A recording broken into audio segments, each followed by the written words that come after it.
معاملات کیا ہیں، بڑے بڑے معاملات، ظاہر ہے کہ معاملات تو دسیوں ہوں گے، وہ بڑے بڑے معاملات کیا ہیں جو پھر ہمارے پورے فکر پر، ہمارے علم پر اثر انداز ہوئے ہیں، جو سیدنا عمر کے زمانے میں پیش آئے۔ میں نے ان معاملات کا استقصاء کیا تو یہ معلوم ہوا کہ یہ 6 بڑے بڑے معاملات سیدنا عمر کے عہد کی، سیدنا عمر کے عہد کے معاملات تو بہت سے ہوں گے، ان پر گفتگو بھی ہوگی، ان میں کوئی اختلافات بھی ہوں گے، لیکن وہ معاملات جو بڑے معاملات ہیں جن کے اثرات ہماری اجتماعی زندگی پر ہوئے ہیں، جو اس وقت بھی زیر بحث ہو جاتے ہیں، یہ 6 معاملات اگر آپ ان کو اپنے سامنے رکھیں تو یہ بالکل واضح ہو جاتا ہے کہ ان میں سے ایک معاملہ ہے جس کے بارے میں اختلاف بھی ہوا، اختلاف قیادت میں ہوا، اس اختلاف پر بہت بحث مباحثے کی نوبت آ گئی، یہاں تک کہ سیدنا عمر کو اس کے لیے باقاعدہ مجلس منعقد کرنا پڑی اور کئی دن اس پر بحث ہوتی رہی۔ اچھا، اس کو تو ہم بعد میں تفصیل سے بیان کریں گے۔ باقی 5 معاملات کا اگر ہم جائزہ لیں تو وہ 2 ہی نوعیتوں کے ہیں۔ زیادہ تر تو یہ ہوا ہے کہ رائے قائم کی گئی ہے اور جس کو میں نے عرض کیا کہ اجماع سکوتی ہو گیا، ٹھیک، یعنی نہ ارباب حل و عقد میں کسی کو ان پر اعتراض ہوا ہے، ایک رائے امیر المومنین نے قائم کر لی ہے۔ اب ہو سکتا ہے کہ وہ رائے بھی زیر بحث آئی ہو، یہ ممکن ہے اس کے بارے میں کوئی بات بھی ہوئی ہو، لیکن کوئی اختلاف سامنے نہیں آیا تو لوگوں نے اس کو بالعموم صحیح سمجھا، قبول کر لیا۔ یہ معاملہ ہوا کہ 2 معاملات ایسے ہیں اور وہ ایک ہی نوعیت کے ہیں کہ جن میں سیدنا عبداللہ بن عباس کو شدید اختلاف ہوا ہے۔ اچھا، انہوں نے اپنے اس اختلاف کا اظہار کیا، ابھی میں نے اس کا حوالہ بھی دیا، جی، انہوں نے اس پر شدید تبصرہ بھی کیا ہے، لیکن سیدنا عبداللہ بن عباس عام مسلمانوں میں ایک عالم شخصیت ہے، اس لحاظ سے ان کی بڑی اہمیت بھی ہے، وہ بعد میں ایک بڑے عالم کی حیثیت سے صحابہ میں بہت نمایاں بھی ہوئے، جی، رسالت مآب صلی اللہ علیہ وسلم نے بھی ان کی تحسین فرمائی ہے۔ اس سب کے باوجود بہرحال وہ قیادت میں اس وقت شامل نہیں تھے۔ ٹھیک، میں عرض کر چکا کہ قیادت سے مراد وہ لوگ ہیں کہ جن کو لوگ اپنے معاملات کا ذمہ دار سمجھتے ہیں، جن کی طرف وہ سیاست میں یا سیاسی معاملات میں رہنمائی کے لیے دیکھتے ہیں، وہ لوگ کہ جن سے مشورہ کرنا ناگزیر ہے، جن کا اختلاف مسلمانوں کی اجتماعیت پر اثر انداز ہو سکتا ہے، ان کے نام اس سے پہلے ہم بیان کر چکے ہیں، انہی کی زیادہ تر مجالس منعقد ہوتی تھیں، وہاں کوئی اختلاف سامنے نہیں آیا، لیکن سیدنا عبداللہ بن عباس نے بعد میں اپنا اختلاف بیان کیا، بعد میں یعنی جب سیدنا عمر رضی اللہ عنہ دنیا سے رخصت ہو چکے تھے۔ میں نے اس کیا کہ 6 معاملات ہیں، ان میں سے اب ایک ایک کو دیکھ لیجئے، بہت مختصر طریقے سے، ان معاملات کی توضیح یہاں کرنا ممکن نہیں ہوگا، وہ اپنی جگہ موضوع ہے۔ ایک معاملہ میراث سے متعلق ہے۔ میراث میں 2 مسئلے پیدا ہوتے ہیں۔ ایک مسئلہ یہ پیدا ہوتا ہے کہ اللہ تعالیٰ نے جو حصے بیان کیے ہیں وہ بعض صورتوں میں تقسیم نہیں ہوتے، ٹھیک، اسی طرح ایک مسئلہ یہ پیدا ہوتا ہے کہ لوگوں کے فہم کے مطابق ایک جگہ اخیافی بہن بھائیوں کا حصہ بیان ہو گیا ہے، وہ اگر ان کو دیا جائے تو سگے بہن بھائی محروم رہ جاتے ہیں۔ ٹھیک، یہ دونوں معاملات سیدنا عمر کے سامنے پیش ہوئے، جس طرح پیش ہوئے اس کی تفصیلات تاریخ کی کتابوں میں موجود ہیں، اس میں انہوں نے ایک رائے دی اور یہ بتا دیا کہ یہ طریقہ اختیار کر لیا جائے۔ ٹھیک، پہلے معاملے میں انہوں نے فرمایا کہ اول کا طریقہ اختیار کر لیں، یعنی حصوں میں برابر برابر کمی کر کے تقسیم کر دیا جائے۔ دوسرے معاملے میں یہ فرمایا کہ اخیافی بہن بھائیوں کے ساتھ سگے بہن بھائیوں کو بھی برابر کی سطح پر حصہ دے دیا جائے۔ ٹھیک، یہ دونوں فیصلے کیا ان مجالس میں زیر بحث آئے؟ کیا ان پر گفتگو ہوئی؟ کیا ان کے بارے میں کوئی اختلاف تھا؟ کوئی چیز تاریخ میں نقل نہیں ہوئی۔ اس سے ہم یہ قیاس کرتے ہیں کہ اس میں بھی وہی اجماع سکوتی کسی صورتحال پیدا ہو گئی، یعنی سیدنا عمر نے ایک رائے قائم کی، لوگوں نے سنی ہوگی، بیان کی گئی ہوگی، زیر بحث بھی ہو سکتا آئی ہو، لیکن کسی نے کوئی اعتراض نہیں کیا، کوئی سوال نہیں اٹھایا، تو اس سے یہ نتیجہ نکالا جا سکتا ہے کہ عمومی طور پر لوگوں نے اس کو تسلیم کر لیا۔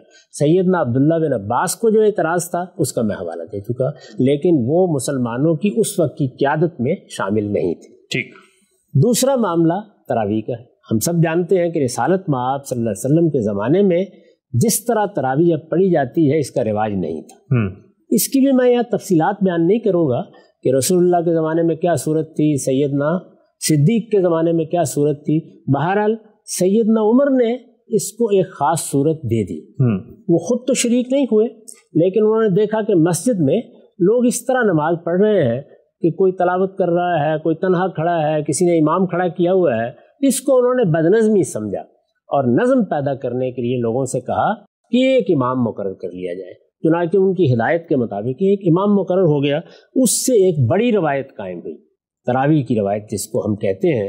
یہ بھی ایک ایسا معاملہ تھا جس میں یہ ممکن ہے کہ لوگوں کو کچھ آرا رہی ہوں، ممکن ہے کہ کسی موقع پر زیر بحث بھی آئی ہوں، لیکن تاریخ میں اس کے کوئی شواہد نہیں ہے۔ اس کے بارے میں بھی ہم یہ ماننے کے لیے مجبور ہیں کہ لوگوں نے بالعموم اس کو قبول کر لی، ٹھیک، یعنی کسی کو اس سے اختلاف نہیں ہوا۔ یہی وجہ ہے کہ اس وقت بھی علماء کے سامنے اگر اس کے بارے میں بحث کی جائے تو وہ یہ کہتے ہیں کہ اس پر مسلمانوں کا اجماع ہے، جی، مسلمانوں کا اجماع ہے، یعنی مطلب یہ ہے کہ کسی شخص نے اس کے بارے میں کوئی دوسری رائے نہیں دی، کسی نے اپنا اعتراض پیش نہیں کیا۔ تیسرا معاملہ 3 طلاق کو ایک قرار دینے کا ہے۔ یہ ہم جانتے ہیں کہ قرآن مجید میں طلاق دینے کا کیا طریقہ بتایا گیا ہے، اس میں ایک وقت میں 3 طلاق کا کوئی تصور ہی نہیں ہے۔ اگر کوئی آدمی ایک وقت میں 3 طلاق دے دیتا ہے تو یہ دین کے حکم کی صریح خلاف ورزی ہے۔ جب یہ خلاف ورزی ہو جائے تو اس سے کس طرح نمٹنا ہے، اس میں 1 2 3 4 آراء ہو سکتی ہیں۔ سیدنا عمر رضی اللہ عنہ نے اپنے زمانے میں ایک موقع پر یہ حکم دے دیا کہ لوگ دین کے ساتھ مذاق کرنے لگ گئے ہیں، جس آدمی کو دیکھیے وہ 3 طلاق دے کے آ جاتا ہے اور پھر اس کی توجیحات کرتا ہے۔ آئندہ کسی شخص نے اگر 3 طلاق دی تو امزئی نہ ہو، ہم 3 طلاق کو نافذ کر دیں گے۔ یہ انہوں نے گویا سزا کے طور پر فرمایا۔ سیدنا عمر کی اس رائے ہی پر عمل ہونا شروع ہو گیا۔ اس میں بھی کوئی بڑی بحث ہوئی ہو، عام لوگوں نے کوئی اعتراض کیا ہو، یا مسلمانوں کی مجالس میں اس وقت چیز زیر بحث آئی ہو، ہمارے پاس کچھ دستیاب نہیں ہے۔ ٹھیک، یہ ایک فیصلہ ہوا، اس فیصلے کے مطابق ایک قانون بن گیا۔ یعنی ظاہر ہے کہ جب ریاست کی طرف سے کوئی بات کہہ دی جائے گی تو وہ قانون کی صورت اختیار کر لی جائے گی۔ قانون بن گیا، یعنی ایک اختلاف جو ہو سکتا تھا وہ نہیں ہوا، اور جو صورتیں اختیار کی جا سکتی تھی ان میں سے ایک صورت کے بارے میں فیصلہ ہو گیا۔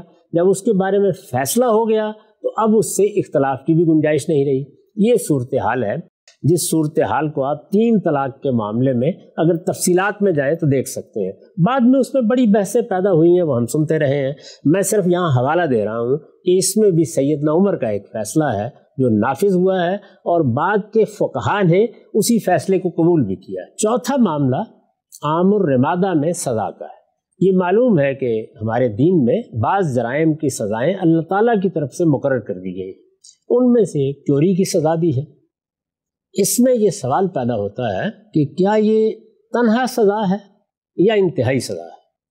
تنہا سزا کا مطلب تو یہ ہے کہ 2 پیسے کی بھی چوری ہوئی ہے تو ہاتھ ہی کاٹا جائے گا، اور انتہائی سزا کا مطلب یہ ہے کہ جرم کی نوعیت بھی دیکھی جائے گی، مجرم کے حالات بھی دیکھے جائیں گے۔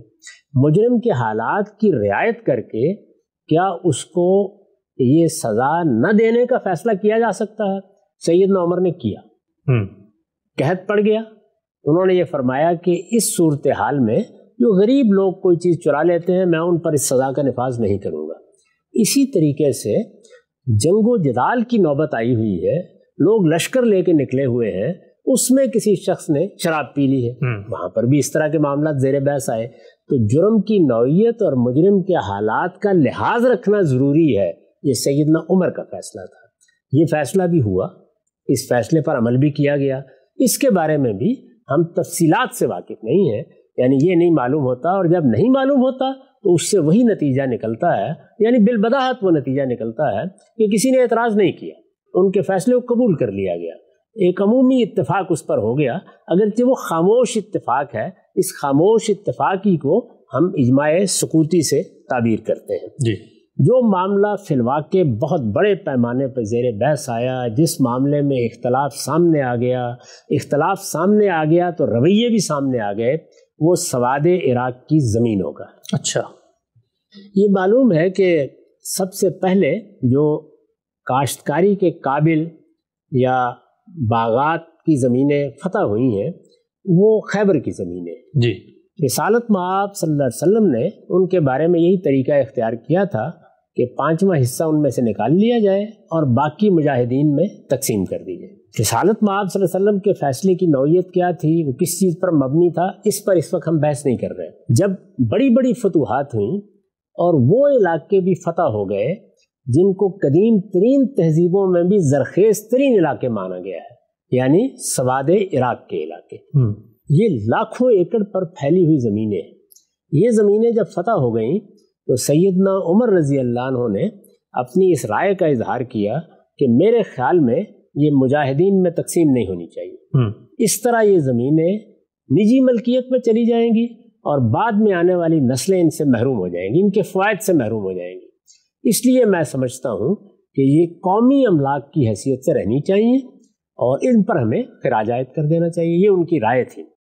اب تاریخ ہمیں یہ بتاتی ہے کہ جب یہ معاملہ سامنے آیا تو سب سے بڑھ کر عبد الرحمن بن عوف رضی اللہ عنہ نے اس سے اختلاف کیا. اچھا. انہوں نے یہ کہا کہ یہ تو کسی طرح نہیں ہو سکتا، جو طریقہ پہلے ہے وہی طریقہ ہونا چاہیے، یہ لازماً مجاہدین میں تقسیم کر دینی چاہیے. سیدنا عمر اس کے لیے راضی نہیں ہوئے. یہ باقاعدہ اختلاف ہے جو ہوا، پورے زور کے ساتھ ہوا، یہاں تک کہ پھر سیدنا عمر نے یہ فیصلہ کیا کہ اب اس پر مشاورت کا باقاعدہ اہتمام بھی کیا جائے. یعنی ایک تو وہ مجالس ہیں جن کا میں نے ذکر کیا، جن میں مسئلے زیر بحث آ جاتے تھے. یہ صاف معلوم ہوتا ہے کہ وہیں اختلاف ہوا ہے. جب اختلاف وہاں زیر بحث آیا تو سیدنا عمر نے یہ ضرورت محسوس کی کہ زیادہ بڑے پیمانے پر نمائندگی ہونی چاہیے اور یہ مسئلہ وہاں زیر بحث آنا چاہیے. چنانچہ تاریخ ہمیں یہ بتاتی ہے کہ اس موقع پر پھر انہوں نے، مہاجرین تو موجود ہی تھے، ان کے مابین بحث ہو رہی تھی، وہ اپنے اختلافات بیان بھی کر رہے تھے. مہاجرین کی اس مجلس میں جس کا ذکر ہو چکا ہے، یہ چیز زیر بحث تھی. اس میں ہمارے سامنے وہ نام موجود ہے، یعنی عبد الرحمن بن عوف رضی اللہ عنہ اس بات کو ماننے کے لیے تیار نہیں ہے. سیدنا عثمان، سیدنا علی، سیدنا طلحہ اور ابن عمر رضی اللہ عنہ، یعنی وہ بھی اس وقت معلوم ہوتا ہے کہ اب مجالس میں شریک ہونے لگ گئے ہیں. ان لوگوں کو سیدنا عمر کی رائے سے اتفاق تھا. اس کے باوجود کہ اتنے زیادہ لوگوں کو اتفاق تھا، جب عبد الرحمن بن عوف جیسے بڑے آدمی نے اپنے اختلاف پر اصرار کیا تو ایک بڑی مجلس منعقد کی گئی. اس میں اب یہ مسئلہ زیر بحث آیا. چنانچہ کئی دن تک یہ مجلس جاری رہی. اس کی تفصیلات تاریخ میں معلوم ہے. اس مجلس کا انعقاد ہوا تو اس کی ابتدا میں سیدنا عمر نے ایک تقریر کی. اس میں یہ بتا دیا کہ میری یہ حیثیت نہیں ہے کہ جو رائے میں قائم کروں وہ نافذ ہو جائے گی. یہ رائے میں آپ لوگوں کے سامنے پیش کر رہا ہوں، میں اس کے دلائل دوں گا، میں بھی آپ لوگوں میں سے ایک شخص ہوں. اب یہ فیصلہ آپ لوگوں کو کرنا ہے. بحث مباحثہ ہوتا رہا یہاں تک کہ سب لوگ ایک رائے پر متفق ہو گئے. وہ سیدنا عمر ہی کی رائے تھی، چنانچہ اس کے مطابق فیصلہ کر دیا گیا. یہاں یہ بھی عرض کر دوں کہ یہ جب بڑی مجلس منعقد کی گئی تو اس میں سیدنا عمر نے انصار کے بھی 10 نمائندوں کو بلایا. اچھا. یعنی دیکھیے اس میں الفاظ یہ کتاب الخراج ہے، اس کے صفحہ 27 پر یہ روداد نقل ہوئی ہے. وہ کہتے ہیں کہ فَأَرْسَلَ إِلَىٰ عَشْرَةٍ مِّنَ الْأَنصَارِ، یعنی انصار کے 10 لوگوں کو بھی اس مجلس میں شرکت کا پیغام بھیجا گیا. 5 من الأوس و 5 من الخزرج، 5 اوس کے قبیلے میں سے اور 5 خزرج کے قبیلے میں سے. لیکن کون؟ من کبرائہم و اشرافہم، یعنی ان کے جو بڑے لوگ تھے، ان کے جو رہنما تھے، ان کی جو قیادت تھی، ان میں جو ارباب حل وقت ہو سکتے تھے، ان 10 لوگوں کو بھی بلایا. اگرچہ وہ اقتدار میں شریک نہیں تھے، اگرچہ اقتدار میں شریک نہیں تھے. یہ ایسے ہی ہے کہ جیسے اپوزیشن کو بھی آپ نے شریک کر لیا. ان سب لوگوں کو بلایا گیا اور پھر ان لوگوں نے باقاعدہ بحث مباحثے کے بعد، کئی دن کے بحث مباحثے کے بعد، آخر میں سیدنا عمر سے اتفاق کر لیا. یہ اس مجلس کی رودات ہے. یہ سب سے بڑا مسئلہ ہے. اس نے کئی چیزیں بالکل واضح کر دی. یعنی اس سے پہلے جو معاملات ہیں ان میں اگر بحث نہیں ہوئی تو اس لیے نہیں ہوئی کہ کسی نے بحث اٹھائی نہیں. یعنی یہاں یہ بھی طریقہ اختیار نہیں کیا گیا کہ عبد الرحمن بن عوف کی ایک رائے ہے، باقی سب لوگ میری حمایت میں رائے دے رہے ہیں، میں فیصلہ کر دوں. نہیں، ان کی رائے کو بھی اتنی اہمیت دی گئی کہ اس کے لیے ایک بڑی مجلس منعقد کر کے فیصلہ کیا گیا.